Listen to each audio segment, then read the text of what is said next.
ఈ ప్రతి వస్తువు ఒక ప్రక్రియ. ఈ ప్రతి విషయం ఒక ప్రక్రియ. హేతువులు కలిసినప్పుడు పుట్టిన ఒక ప్రభావం. నేను ఉన్నాను అని ఆలోచన కూడా హేతువులు కలిసి పుట్టినప్పుడు ఒక ప్రభావం. అందుకే మనం ఇది ఆపగలం. ఏదైనా విషయం మనం ఆపగలం.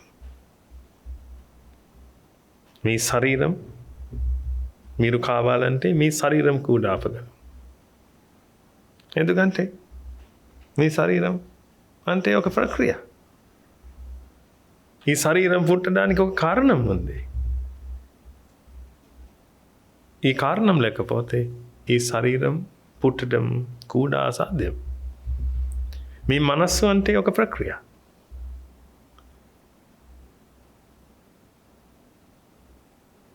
అది కూడా ఒక మూల కారణంగా పుడుతుంది. ఒక మూల కారణం వల్ల పుడుతుంది. మీ మనస్సులో పుట్టిన క్లేశధర్మాలు, రాగం, ద్వేషం, మోహం, ఈర్ష్య, అసూయ, ఈర్ష్య, ఈ ప్రతి విషయాలు, ఈ ప్రతి క్లేశధర్మం కూడా ఒక ప్రక్రియ.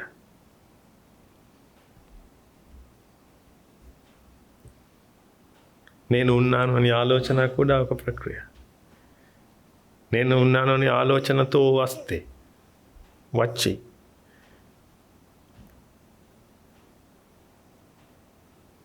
ఒక పెద్ద బాధ్యత మీ మనస్సులో పుడుతుంది. మీ మనస్సులో ఉంది ఒక పెద్ద బాధ్యత. నేనున్నాను, ఇది నాది, ఈ ఇల్లు నాది, ఇది నా ఇల్లు, ఇది నా ఊరు, ఇది నా కుటుంబం, ఇది నా కొడుకు, ఇది నా కూతురు, ఇది నా తల్లిదండ్రులు, ఇది నా అక్క చెల్లెలు. కుటుంబం గురించి ఆలోచిస్తారు మీరు ప్రతి క్షణంలో. నేను ఈ కుటుంబం పోషణం చేయడానికి పని చేస్తాను అని ఆలోచనతో వచ్చి మీరు పని చేస్తారు. ఇది చాలా బాధకరమైనది. నేను ఉన్నాను, ఇది సంతోషమైన కారణం కాదు. ఈ శరీరం నాది, ఇది సంతోషమైన కారణం కాదు. ఈ శరీరం నాది అని ఆలోచన పుడుతుంటే ఈ శరీరంలో పుట్టిన రోగాలు కూడా నాది. అందుకే శారీరకమైన బాధలతో మానసికమైన బాధలు కూడా పడుతుంది. ఒక హెడేక్ ఉంది మీకు, శారీరకమైన బాధ.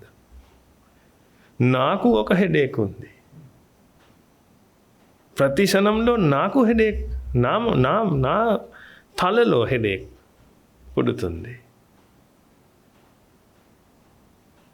అని మానసికమైన బాధ కూడా పడుతుంది. ఎందుకంటే ఈ తల నాది, ఈ శరీరం నాది, ఈ తల నాది. అందుకే ఈ హెడేక్ కూడా నాది, ఈ హెడేక్ కూడా నాది, ఈ వేదన కూడా నాది.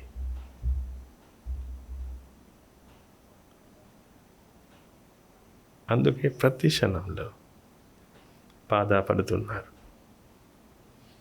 కానీ ఈ బాధ నుండి బయటికి వెళ్ళడానికి ఒక్కటే రాస్తే ఉంది.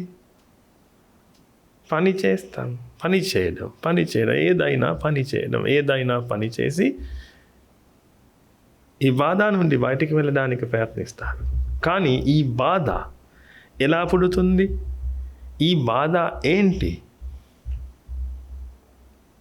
తెలుసుకోవడానికి ప్రయత్నించలేవు. ఎందుకు ప్రయత్నించలేవు?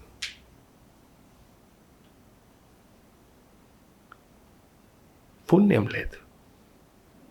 ఈ దుఃఖం గురించి అర్థం చేసుకోవడానికి పుణ్యం లేదు. బుద్ధ భగవానుడు ద్వారా చెప్పిన ధర్మం వినడానికి పుణ్యం లేదు. ఈ ప్రపంచం గురించి అర్థం చేసుకోవడానికి పుణ్యం లేదు. అందుకే ఈ ప్రపంచంలో ఒక చిన్నమైన వస్తువు అయి జీవిస్తున్నారు. కానీ మీరు ఇది ప్రపంచం, మీరు ఇది ప్రకృతి, మీరు ఈ ప్రకృతి, మీరు ఈ ప్రపంచం.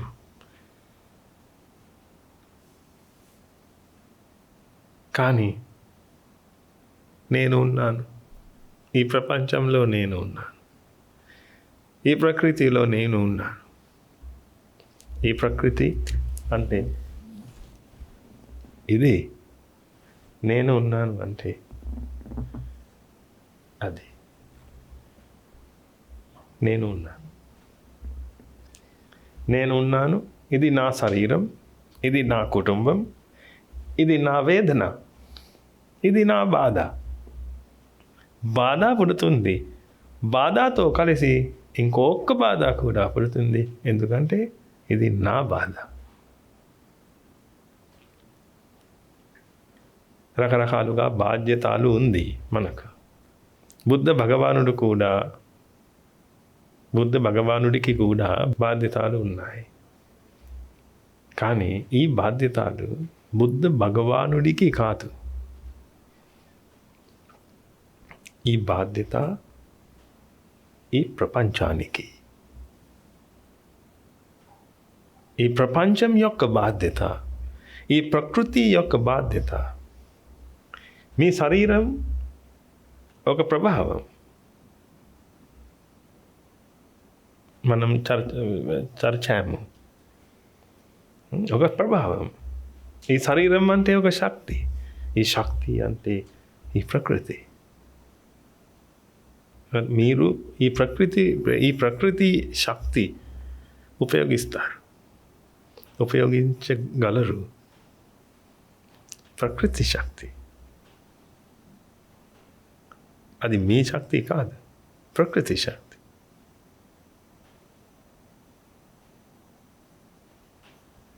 మీరు చనిపోయినప్పుడు ఈ శక్తికి ఏం జరుగుతుంది? ఈ శక్తి ఈ ప్రపంచంలో ఉంది. అందుకే ఈ ప్రతి బాధ్యత ఈ ప్రపంచంలో ఉంది, మీతో కాదు. కానీ నేను ఉన్నాను అని ఆలోచన పుట్టితే ఈ బాధ్యతలు కూడా నాది అని ఆలోచన పుడుతుంది. అందుకే కష్టంగా పనిచేస్తాను. మానసికమైన బాధతో పనిచేస్తాను.